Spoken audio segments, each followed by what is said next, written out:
பேசாம போனா இன்னைக்கு வந்தார்ல ஒருத்தர் பேசுனத கேட்டீங்களா? என்ன சொன்னாரு? நாகப்பட்டினத்தில் தண்ணி இல்லையா சொன்னாரா? நான் திறந்தேன், எல்லா குழலையும் தண்ணி வந்தது. ஒருவேளை அவரு குழால வரலையா நான் தெரியல. அதுக்கு நான் பொறுப்பாக முடியுமா?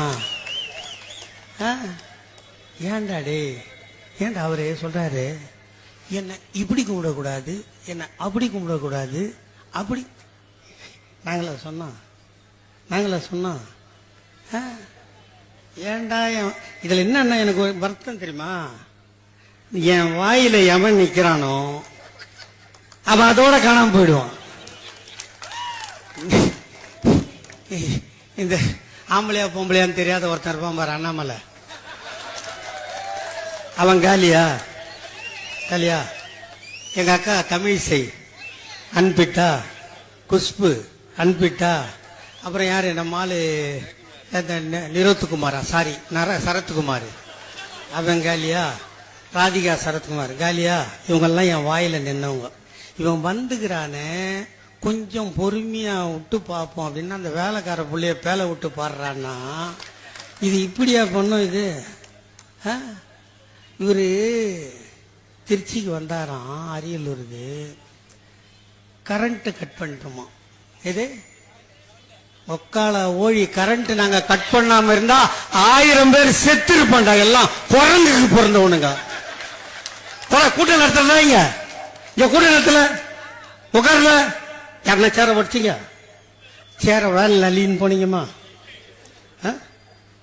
பிச்சை எடுத்தாலும் எடுக்குமே தவிர சேர திருடுவோமா? திருடனுக்கு பிறந்த திருடன் பூரா மொத்தமா அந்த கட்சியில போய் சேர்ந்துட்டு இன்னைக்கு ஒரு அம்மாங்க நாகப்பட்டினத்தில் வந்து இல்ல, அதுக்கு எவ்வளவு கொழுப்பு இருக்கும் பாரு. புருஷங்கிட்ட சொல்லாமையே 4 பவுன் தாலி செங்கில போட்டு ஆட்டிக்கணும், இதை காட்டிக்கணும் வச்சான் ஆப்பு. அது சொல்லுது, அது மாட்டிக்கின்னு வருமா, ஆட்டிக்கின்னு வருமா, எவனோ அர்த்தம்னு போயிடுவானா. அது எங்க போலீஸ் கிட்ட சொன்னா நாங்க கண்டுபிடிச்சிடே. நாட்டு மக்களை பாக்குறதுக்கு எங்களுக்கு போலீஸ் பத்தாத, நாங்க வேலையான்னு சுத்தி நிக்கிறோம். உனக்கு எவன் திருடி இருப்பான்? அந்த கூட்டத்தில் அவனை தவிர வேற எவனா இருப்பானா? ஏண்டா என்னடா இது? திருச்சியில நீ வரேன்னு சொல்லி 8 மணி நேரம் கரண்ட்டை கட் பண்ண அந்த மரக்கடை ஏரியால அத்தனை பேரும் கரண்ட் கம்பியில தான் மாத்தவங்கிறான். இவங்களை என்னன்னு சொல்றது? குரங்கெல்லாம் இப்ப எதுவும் தாவறது இல்லை பத்தியா? குரங்கு ஏற்கனவே இப்ப தாவதா பத்தியா? ஏன்னா இவனுக்கு ஆரம்பிச்சிட்டானுங்க. நம்மளுக்கு பதில் இவன் வந்துட்டான், நம்ம தாவ வேணான்னு முடிவு பண்ணிட்டு. அது பரவாயில்ல, இதெல்லாம் சொன்னாலும் பரவாயில்ல. அவன் பிரச்சாரம் வேன் வாங்கினான், அதுல மைக் வேலை செய்யலையா? உன் மைக்கு வேலை செய்யலன்னா நீ சொருவுறத கரெக்டா சொருவுலன்னு அர்த்தம். அது நீ யாருகிட்ட கேட்கணும்? பஸ் எவன் செஞ்சு கொடுத்தானோ அவங்ககிட்ட கேட்கணும் இல்லையா? அதே நம்ம மைக்கெல்லாம் போட்டு தரான். நாங்க வந்து கேபிளை கட் பண்ணிட்டாங்க. ஜெயலலிதா இருந்தா உன் கேபிளையே கட் பண்ணிருக்கோம் நேரம், ஞாபகம் வச்சுக்க. ஆனா இவ்வளோ சாப்பிட்டான ஒரு தலைவரை நான் உலகத்திலேயே பார்க்கலடா என் சாமி. அவெல்லாம் பண்ணா நீயும் நானும் ஒண்டி கொண்டி வரியான்னு கேட்காத குறையா கேட்டானா? நீங்க சொல்லுமா, நீங்க உங்க நெஞ்சில கை வச்சு சொல்லு. அம்மா உங்களை தான் கேட்கறேன், அப்படித்தானே கேட்டான். பாத்துக்கலாமா வரியா? யார போய் யாரா கேட்கறது? யார போய் யார் கேட்கறது? நீ பிறந்தது 1974. உங்க அம்மா வயிற்றுல நீ கருவாகிறதுக்கு முன்னாடியே எங்க அண்ணன் தேர்தல் பிரச்சாரத்துக்கு உதயசூரனுக்கு ஓட்டு கேட்டு வெளியே வந்தவன். 14 வயதில் எங்கள் ஐயா கலைஞர் தமிழ் கொடி ஏந்தி வீதிக்கு வந்தால் எங்கள் அண்ணன் 12 வயதில் திமுக கொடி ஏந்தி மேடை தோறும் மூலையில் உட்கார்ந்து தலைவர்கள் பேசுகின்ற பேச்சை ரெக்கார்டிங் செய்து முரசொலிக்கு கொடுத்த மாவீரன் எங்கள் அண்ணன் தளபதி. எமர்ஜென்சி காலத்தில் ஓராண்டு மிஸ்ஸா சிறைவாசம், திருமணம் நொடிந்து 3 மாதங்கள் ஆனது. என் தாய்மார்களே, உங்கள் நெஞ்சிலே ஈரம் இருந்தால், உங்கள் இதயத்தில் கருணை. ஒரே ஒரு படம் ரஸ்கல் எடுத்துட்டு அதை வெளியே விடாத போது இங்கிருந்து கொடநாட்டுக்கு போய் சப்த நாடியும் சுருங்கி போய் ஓம்பொருள் எங்க இருக்குதுன்னு உனக்கே தெரியாம அப்பனும் மவனும் குளிர்ல காத்திருந்து என்ன பண்ணீங்க?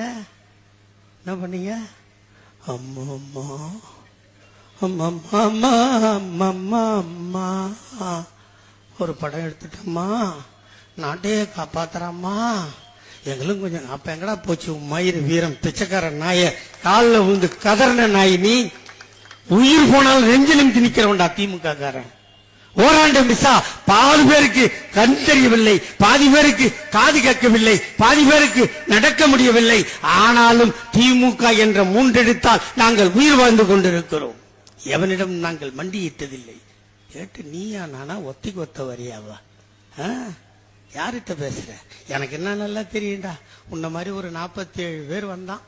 வரவெல்லாம் எங்களை ஒழியணுமா. அவன் ஒழியிற நேரத்தில் வந்து எங்க கிட்ட ஒழுவான். எங்களுக்கு கருப்பு சிவப்பு கொடி ஒண்ணு வேஸ்ட்.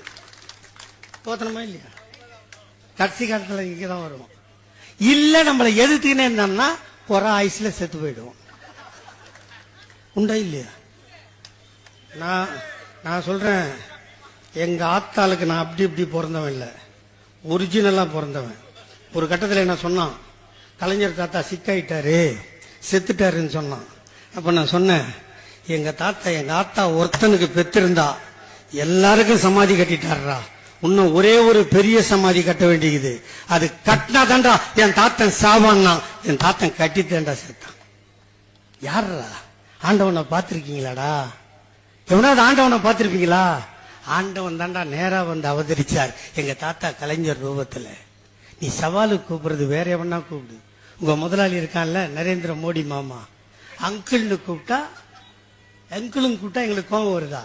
நான் திருப்பி மச்சான்னு கூப்பிட்டா சொல்லு, ஏன் மச்சான் உனக்கு எழுதி கொடுக்குறாங்கல்ல, அந்த பிட்டு எழுதுற பசங்க கூட ஒழுங்கா எழுத மாட்டானுங்க மச்சான். இங்க வா மச்சான், பஸ் ஸ்டாண்ட் இருக்குது, ஆஸ்பத்திரி இருக்குது, கூட்டுக்குடி தண்ணி இருக்குது, ரோடு இருக்குது, எல்லாம் இருக்குது மச்சான். தப்பு தப்பா எழுதி தரான். அவனை கூட்டு 2 கண்ணத்திலே அறிஞ்சு நல்லா எழுதுறோன்னு வச்சுக்கோ. நாங்க எதிரிய கூட எங்களுக்கு சமமா இருக்கணும்னு நினைக்கிறோம். ஆனால் நீ என்ன பண்ணா பேசு. காசுக்கு வாங்கினதுக்கு 3500 கோடி ரூபாய் நரேந்திர மோடி கிட்ட வாங்கிட்டாங்கன்னு சொல்ற. இதுல வேற சொல்றான். இன்னைக்கு அந்த லைவ்ல பார்த்தேன், எங்களை அணில் குஞ்சு என்று யாரும் சொல்ல. நாங்களடா சொன்னோம். எனக்கு அப்பதான் சிரிப்பு வந்தது. ஊடகத்துக்கெல்லாம் இல்ல, அந்த துண்டை போட்டுக்கினேன். ஆமா ஆமா எங்களை அணில் குஞ்சு என்று சொல்லாதீர்கள். உன் தளபதியை பெத்து போட்டு அவங்க அப்பா தாண்டா சொன்னாங்க நாங்க அணில் குஞ்சின்னு. எங்களுக்கு என்ன குஞ்சின்னு எங்களுக்கு என்ன தெரியும்? அவன் தானே சொன்னான். 2011 மாண்புமிகு அம்மா அவர்கள் வெற்றி பெறுவதற்கு ராமருக்கு அணில் எப்படி உதவி செய்ததோ அதை போல நாங்கள் ஜெயலலிதாவுக்கு உதவி செஞ்சோம். சொன்னது யாரு? ஒப்ப. அப்படி கேட்கணும்னா அவங்கிட்ட போய் சப்ப. எங்களை கேட்க. அதே மாதிரிதான் இந்த தாவைக்காவும் அழிய போகுது. அவன் 2 படம் எடுத்து வச்சுட்டான் தம்பி. ஒரு படம் வந்துருச்சா, இப்ப இன்னொரு படம் வச்சிருக்கான் ஜனநாயகனா. அது ஜனவரி இல்ல மார்ச் மாசத்துல விடுவோம். அது ஓடலன்னா கப்படு குச்சி இதே கேரவன்ல ஏறி ஷூட்டிங் கம்பெனில போய் நின்றுவோம். இந்த நடு ரோட்ல சுத்துது பாரு அணில் குஞ்சு, அது ஸ்கூட்டர்ல அடிபடுமோ, ஆட்டோல நசுங்குமோ? வேணாம். உங்களுக்கு அந்த நிலைமை வேணாம். நீங்களும் என் தாய் தப்பம் பெற்றவன் தானே, நீங்களும் மனிதர்கள் தானே. உங்களுக்கு அறிவு இல்லையா? எவன் சொல்றானே இன்னைக்கு என்ன சொன்னாரு? 14 ஆண்டுகளுக்கு பின்னால் வந்திருக்கிறேன். இந்த 14 வருஷம் வரக்கூடாதுன்னு ஒண்ணு யாருன்னா தேவை போட்டாங்க. நாங்க யாருன்னா தடுத்தோமாங்க? சொல்லு. இதுக்கு வந்து அது வேற சொல்ற, என்னை சனிக்கிழமை சாயந்தரம் வருகிறேன் என்று கேவலமாக பேசுகிறார்கள். யாருக்கும் நான் தொல்லை கொடுக்காமல் வர வேண்டும் என்று. பாராத்திரி 12 மணிக்கு மேலவா? உனக்கு ராத்திரில வர்றது தெரியாத கதையா? நீ அதில் கை தேர்ந்த ஆள் தானே. வந்து இங்க நாகப்பட்டினமே ஸ்தம்பித்து போய் டிராபிக் எல்லாம் திருப்பி விட்டாங்க. இந்த ஒரு லாஜிக்கா போய் சொல்லணும். போய் சொல்றது ஒரு லாஜிக் வேணா. யாருக்கும் தொல்லை இல்லாம வரணும்னா நைட்டு 12 மணிக்கு மேல வந்து 4 மணிக்கு போயிடு. யாருக்கும் தொல்லை இருக்க. உனக்கு நைட்ல டிராவல் பண்றது ரொம்ப பிடிச்ச வேலை உனக்கு அந்த வேலை. அதனால இது சீன் காட்டுற வேலையோ இல்லையோ, இது உயிரை கொடுத்து உழைக்கிற வேலை. இந்த கட்சிக்கு வயசு 75. இந்த கட்சிக்கு 25வது வயசை கொண்டாடும் போது எங்க தாத்தா டாக்டர் கலைஞர் முதலமைச்சர். இந்த கட்சியோட 50வது ஆண்டு விழா கொண்டாடும் போது எங்க தாத்தா டாக்டர் கலைஞர் முதலமைச்சர். 75வது வருஷத்தை கொண்டாடும் போது எங்க அண்ணன் தளபதி முதலமைச்சர். 100வது வருஷத்தை கொண்டாடும் போது எங்க அண்ணன் உதயநிதி முதலமைச்சர். ராஸ்கல். நாங்க எப்படி தயார் பண்ணி வச்சிருக்கோம் பத்தியா? ஏன் இந்த கூட்டம் இப்படி நடக்குது? முதலமைச்சர் இந்த நாகை மாவட்டத்துக்கு வராருன்னா 5 நாளைக்கு கௌதம தூங்க மாட்டாரு. ஆய்வு கூட்டம் நடக்குமா? செயல் வீரர் கூட்டம் நடக்குமா? வார்டு கூட்டம் நடக்குமா? இவ்வளவு நடந்து அதனால நீ கட்சி ஆரம்பிச்சு 2 மாநாடு போட்டு நான் ஓட்டு கேட்க வரேன்னா உன் ஆள்லாம் கரண்ட்ல அடிச்சு செத்து போயிடுவானுங்கடா. அவனுக்கெல்லாம் முதல்ல கிளாஸ் எடு, அவன் அரசியல்வாதி ஆக்கு. அவன் நேரா வராங்க, நாகப்பட்டினத்துக்கு நேரா வரான் ஆளு. இவன் கட் அவுட்டுக்கு பால் ஊத்தணும் பாத்தீங்களா? ஏண்டா இது 2வது நாள் தாண்டா பால் ஊத்துவாங்க, முதல் நாளே ஊத்துறீங்க. இல்ல ஒரு அறிவு வேணாங்க. அது அந்த வந்திருக்குல்ல பொம்பளைங்க, அதுக்கு 10 ரூபாய்க்கு ஒரு பாக்கெட் பால் விற்குது இல்ல, அது ஒரு 10 பால் வாங்கி அந்த தாய்மார்கிட்ட குத்தா வீட்டுல போய் தாவேக்கா குத்தான் காப்பி போட்டு குடிப்பாங்க. அவன் மூஞ்சில ஊத்துனா அந்த கட் அவுட் தாண்டா பழா போயிடும், கலர் போயிடும், அடுத்த நாள் இடிச்சிக்கின்னு இருக்கும். அதனால எங்களை பேசுறத சொல்றதை இதோட விட்டுடுங்க. ஓரளவுக்கு நான் தலைமைக்கு கட்டுப்பட்டவன், ஆனால் மானத்துக்கு கட்டுப்பட மாட்டேன். எனக்கு மானம் போகிறது என்றால் என் தாத்தா பெரியாரும் ஐயா கலைஞரும் இந்த பொறுப்புகளுக்கு வந்து சொல்றாரு, என்னது முதலீடுகளை ஈர்க்கவா உங்கள் பணத்தை கொண்டு போய் முதலீடு செய்யவா? அறிவானா சார்? நீங்க எல்லாம் படிச்சிருக்கீங்களா? ஒரு வெளிநாட்டுக்கு போனோம்னா எங்க போறேன், யார பார்க்க போறேன்னு சென்ட்ரல் கவர்மெண்ட்டுக்கு லெட்டர் கொடுக்கணும். அவன் அப்ரூவல் கொடுத்தா தான் இங்கிருந்தே கிளம்ப முடியும். இதுக்கு தான் நான் அண்ணாமலையும் விஜயும் ஒன்னா சேர்க்கறது. நம்ம முதல்ல வெளிநாட்டுக்கு போனோம்ல, அப்ப அவர் என்ன சொன்னார் தெரியுமா? நீங்கள் லண்டனுக்கு துபாய்க்கு செல்லும் போது 9,000 கோடி கொண்டு போனீர்களே, அது எங்கே போட்டீர்கள் கேட்டாரா?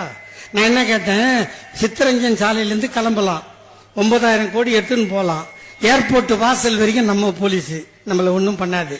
அதுக்கப்புறம் ஏர்போர்ட் உள்ள தானே போனோம், அங்க போனா யார் போலீஸ்? மத்திய சர்க்கார் போலீஸ். அதான் அண்ணாமலை கேட்டேன், உன் போலீஸ் நான் முட்டைக்கு மயிராடா புடுங்குச்சு, நாங்க 9 கோடி எடுத்துன்னு போனோம். அறிவுள்ள கேள்வி இருக்கணும். முதலில் போறதுக்கே 1008 ப்ராப்ளம். பணத்தை எடுத்து போய் நாங்க இன்வெஸ்ட் பண்ண போனோமா? முதல்ல போனோம் 10 லட்சம் கோடி பணத்தை எடுத்துட்டு வந்தோம், என்னென்ன கம்பெனின்னு பட்டியல் கொடுத்தோம். இப்ப போயிட்டு வந்தோம் 6500 கோடி முதலீடு இழுத்துட்டு வந்தோம், பட்டியல் கொடுத்திருக்கோம். அதுல எவ்வளவு பேருக்கு வேலை கிடைக்கும் பட்டியல் கொடுத்திருக்கோம். இவ்வளவும் தெரிஞ்சுக்கினே தெரியாத மாதிரி நீ நடித்தால் இன்னும் 1 வாரம் உனக்கு டைம் இருக்குது. இன்னைக்கு சனிக்கிழமை, அடுத்த சனிக்கிழமை கிளம்பும் போது நாகப்பட்டினத்தில் இருக்கிற மாவட்ட செயலாளரை கூப்பிட்டு சிவாஜி கிருஷ்ணமூர்த்தி என்ன பேசணும்னு கேட்டுக்கோ. இது லிமிட்டு. எனக்கு தலைமை கொடுத்த எல்லையில நின்று பேசுகிறேன். எல்லையை தான்னா எங்க அண்ணன் தளபதிய தூங்க விடாம செய்யறதுக்கு ஒப்பனுக்கு ஒப்பம் வந்தாலும் கோத்தாளுக்கு கோத்தா வந்தாலும் அவன் கழிண்டு போற மசுரை கூட ஆட்ட முடியாது. அவன் இந்த நாட்டில் யார் தெரியுமா? இந்திரா காந்தின்னு ஒரு அம்மா இருந்தது. இந்திரா தான் இந்தியா, இந்தியா தான் இந்திரா. 157 நாடுகளை ஒன்றாக சேர்த்து அணிசேரா நாட்டுக்கு தலைவி. இப்போ ஒரு சண்டையை போட்டு சும்மா பிளைட் அமைச்சிட்டு நடிக்கிறாரு நரேந்திர மோடி.